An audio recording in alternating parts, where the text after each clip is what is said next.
Elle vit avec une immense blessure depuis 40 ans. Mie Koiyama a 5 ans lorsque sa vie bascule. Alors qu'elle passe des vacances chez sa grand-tante, un cousin éloigné la viole. Elle n'en parle à personne et oublie ce drame. Mais 32 ans plus tard, la scène lui revient.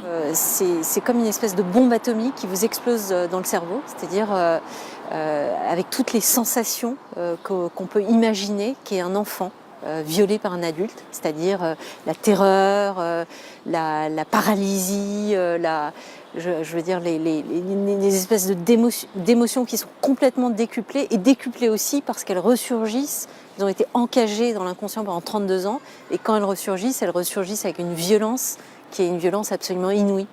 Comme près d'un quart des mineurs victimes de violences, Mie Koiyama a fait une amnésie traumatique, un oubli qui l'a empêché de porter plainte à temps.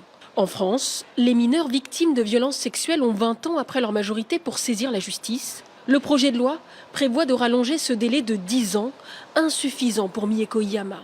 On soutient l'amendement qui a été voté au Sénat par M. Buffet, c'est-à-dire faire de l'amnésie traumatique un obstacle insurmontable, c'est-à-dire de telle sorte à ce que ça suspende la prescription et que les victimes qui sortent d'amnésie traumatique, sous réserve d'expertise, sous réserve de l'appréciation des juges, puissent déposer plainte quand elles sortent de l'amnésie traumatique. L'imprescriptibilité des crimes sexuels sur mineurs, un combat qu'elle mène aux côtés de cette psychiatre qui milite pour faire reconnaître l'amnésie traumatique par la justice.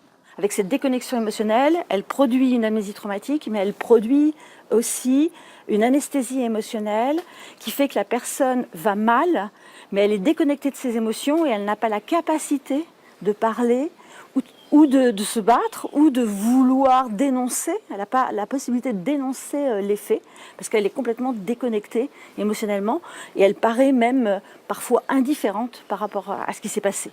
L'imprescriptibilité pour lutter contre l'impunité des criminels, une disposition adoptée début mai par le Chili est déjà appliquée en Suisse et au Royaume-Uni.